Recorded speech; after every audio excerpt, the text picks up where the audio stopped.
Hey guys, John here from Adrift Fishing. Now in this episode I'm fly fishing a small stream for brown trout, and I'll take you through a few of the things that I employ to fish this type of water on the fly rod. Let's do it.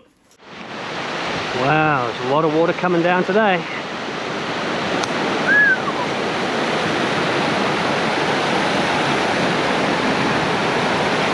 Yeah, this will be fun. This will be fun. Always need a bit of float if you go and dry drop it. Get that liberally in your dry fly. And then until you catch a fish, that should float pretty well. Every stream's different, but they all have similar characteristics. Now these small, semi-clear, fast-flowing streams, fishing the short game can really pay dividends. And just fish the likely looking water. All I'm doing is rolling it up, do little short drifts, work every section of water. There's trees overhead, so I can't really cast too much. But yeah, it's all about the short game. A lot of beginners obsess with trying to cast as far as they possibly can on a body of water, and unfortunately in a lot of cases this can be detrimental. Aside from lining and potentially spooking fish while doing these long casts, you also introduce the intricacies of so many different currents that your line's going to lay across, and as it comes down it's going to pull this way and pull that way at faster speeds, and all of this will affect your fly. Pull it faster than it needs to or slow it down. Whatever the case, it won't be flowing naturally, and when the trout does see that fly, it's going to spook.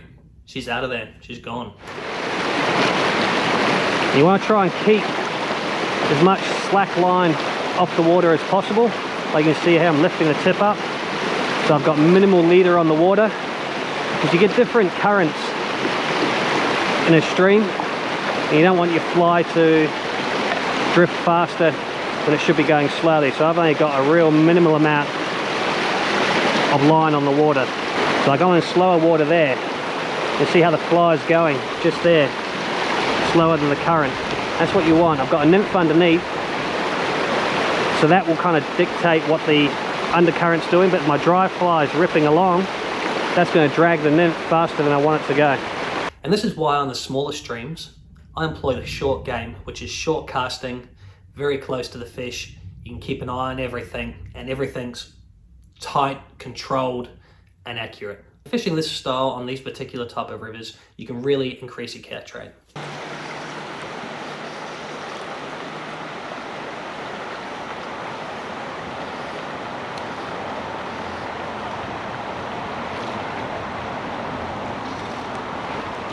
Oh, it's a fish. It's a fish. He hasn't even woken up yet. Oh, he's got right around me. What a lazy brown trout. Oh, look at the pattern on him though. Look at the pattern on him. That was the laziest take I've had in a long time. Wow, look at that one. Fish easy measure, but that's all right, we can roughly measure him. He will go probably about 38 give or take. Lovely fish. All right, buddy, off he goes. Now, I hope you're enjoying the video, guys, and taking some benefit from this. But look, please do consider dropping a comment, a like, or subscribe. That way you don't miss out on any future episodes like this one or some of the other fishing and adventure videos that I do. Cheers.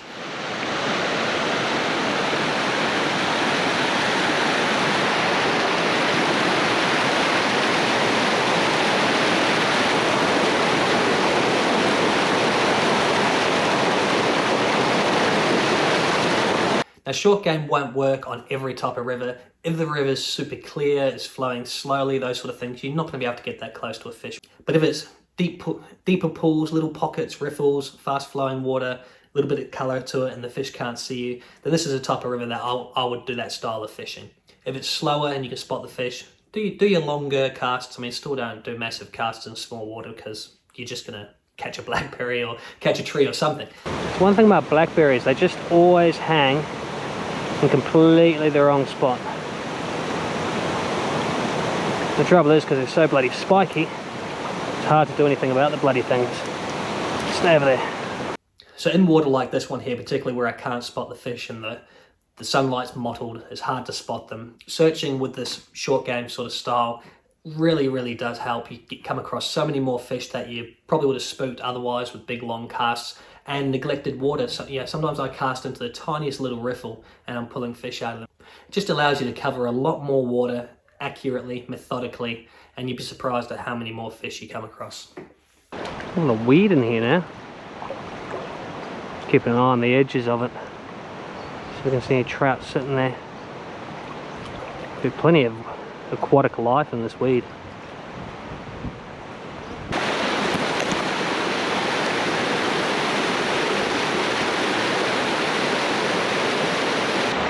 It's a nice little stretch here. Don't like it too quick.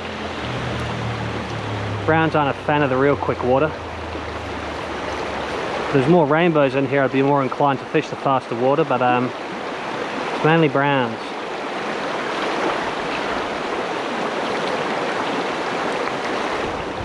Now, depending on the water you're fishing, sometimes you can spot the fish. In this particular water, it's generally mottled light at the best of times, but on occasion I do still spot the fish. Now, when you do spot a fish, take your time. Don't just go, there's a fish, bang, put a cast out. Calculate the currents, calculate where you're going to lay your line, how are you going to approach that fish, what's the best angle, can I obscure myself behind some bushes or a rock, can I get down low? Calculate all those things before you do make that cast, because you really only have that one shot, and once you blow it, she's gone, out of there. Now the river's up at the moment, it's coloured, there's a lot of flow. I've done away with the dry dropper scenario because it just wasn't getting deep enough and there's nothing coming up and looking at the dry. So what I've done is I've come straight to a nymph. This one's a little tungsten one. Trailing off that, I've got a little lighter one. So that one there will drift a little bit more freely in the current. And further up the line, I've made myself an adjustable indicator. Okay, that one there I can slide up and down depending on how deep the water is. So I'm fishing 2 nymphs, indicator, tungsten bead, and then down to basically a free swinging one. So we'll pitch that up here, do a little bit of light nymphing, and yeah, see if we can find a few fish. Change your strategy. Let's do it. See this baby work. I'll slide that down to my knot. That gives me about 1.5 foot to the first nymph. That should be plenty for in here. And probably a bit more throwing power as well, especially in this wind. A little bit more weight in that tungsten bead.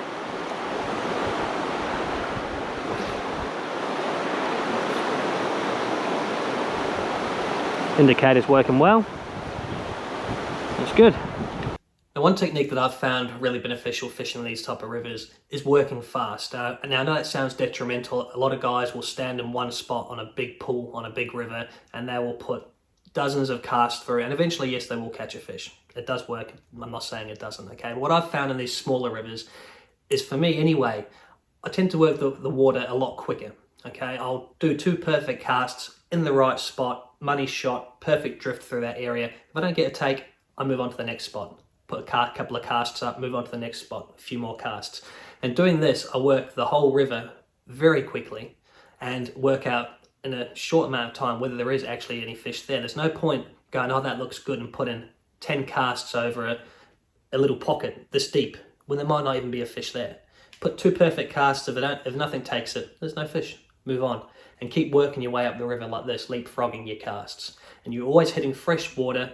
And if there's a fish there, guaranteed it's going to take it on the first drift, particularly in this coloured water anyway. If it's super clear and you can actually see the fish and watch them react to a fly and refuse it, different story. But when you're searching blind like this and just targeting areas where you think the fish will be holding, working fast, methodically, and just successive perfect drifts all the way up, you're going to find a lot more fish.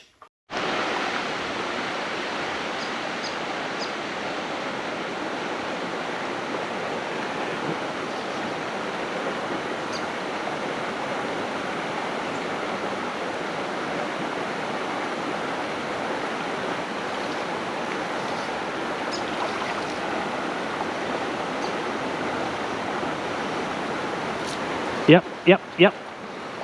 Fish. Fish. Oh, beautiful little brown.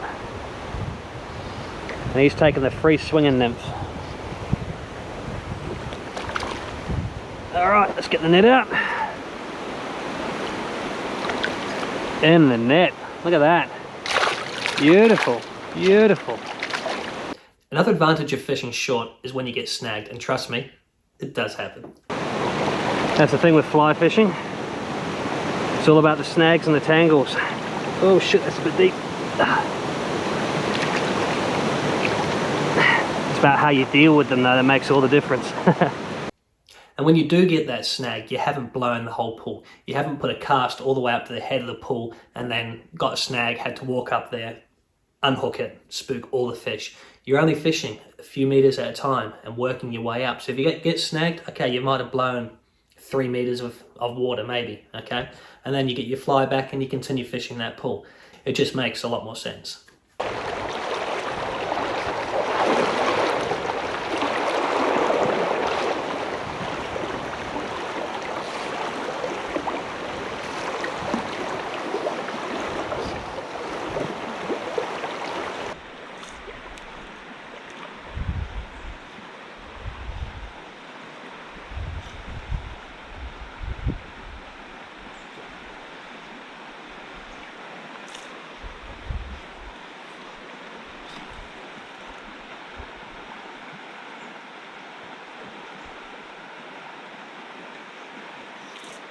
Yep. Fish, not a big one, just a little one. Oh, he's a little fat one. He's a little fatty. Where's my net?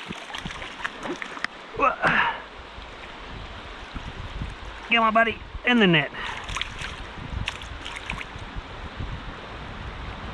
Beautiful. Straight out of the water, straight out of the net. Give them proper support like that. There you go, cute. Put them back straight in the water. And if you must measure it, rather than doing the old brag mat approach so you can take your glory shot for Facebook, use one of these bad boys, plonk him straight in. There you go, he is 22 centimeters, quite comfy in there. And when I'm ready, see you later, buddy. Well, that's a wrap. Thanks for sticking around. If you made it to the end, guys, really appreciate it, really do. And look, if there's anything else you'd like me to elaborate more on, or a different style, or anything like that, or you have any other ideas, please drop it down below in the comments here, and I'll try and feature that in a future video. No worries. Cheers, guys. Tight lines. Catch ya.